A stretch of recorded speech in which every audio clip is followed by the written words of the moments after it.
Hi guys, this is Marley and welcome back to my channel. In today's video, I will share with you how to treat blossom and rot in tomatoes. Blossom and rot usually affects the tomatoes that are planted in container. It can be due to a deficiency in calcium in the soil, or it can be due to inconsistent watering. We usually see blossom and rot whenever the temperature is very hot or whenever you're in drought. And the reason for that is because the plant is having a hard time absorbing the calcium from the soil. So it is possible that there is calcium in the soil, however, the plant is not able to access that. And this is the result. This is my San Marzano tomato, and the blossom end is this end right here. You see that one? That's the flower that has died off. A normal fruit would look like this, but whenever your plant is not able to access the calcium in the soil, it will look like this.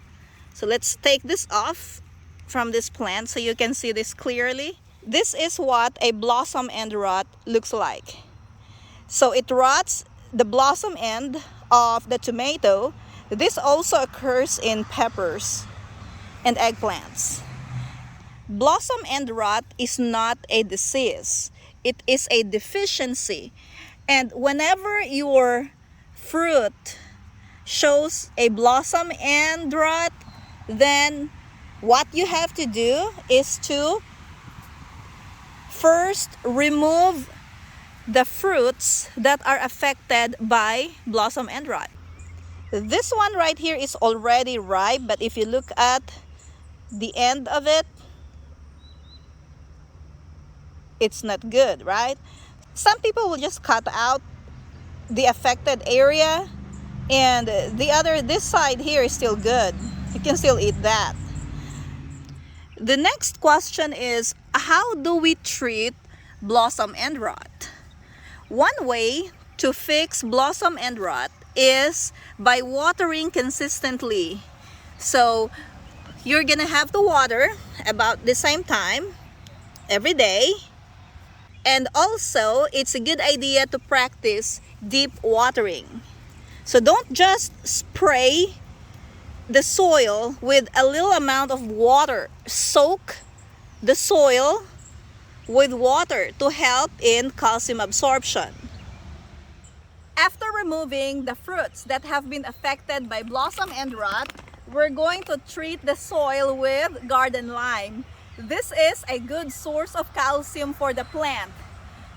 If you have not done a soil test in your garden, what you can do is add 2 to 4 tablespoons of garden lime per plant, and that's what we're gonna do today.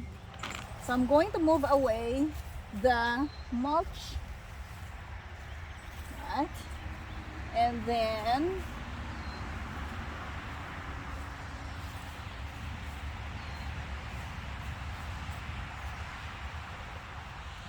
next, we're going to add 2 to 4 tablespoons of garden lime around the plant.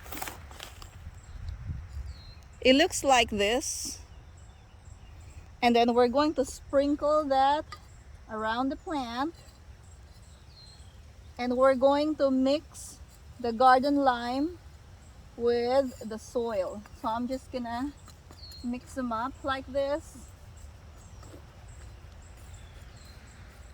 so that the roots of the plant will be able to absorb the lime. After applying the garden lime into the soil, the next thing that we're gonna do is to water the plant. So we're gonna water deeply right here at the base. Make sure that you soak the soil underneath the plant. We're trying to help our plant absorb that calcium that we just added.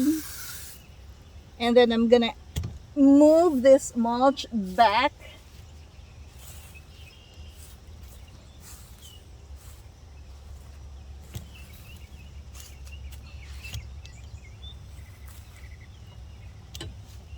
Alright. And then I'm going to give this another spray of water.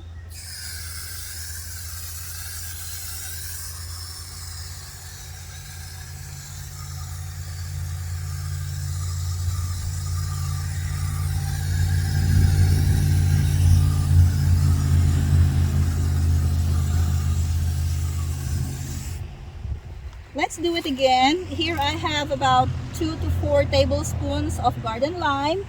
We're going to sprinkle the garden lime in the dirt around the base of the plant. And then we're going to mix it up with the soil like this. So work it into the soil, mix it up really good. Like that. And then after you mix the garden lime with the soil, you're going to water this area thoroughly, and then go ahead, cover it with the mulch like that, and then soak it again in water. If you learned something from this video, click that like button and subscribe if you haven't already. Thank you for watching and see you next time.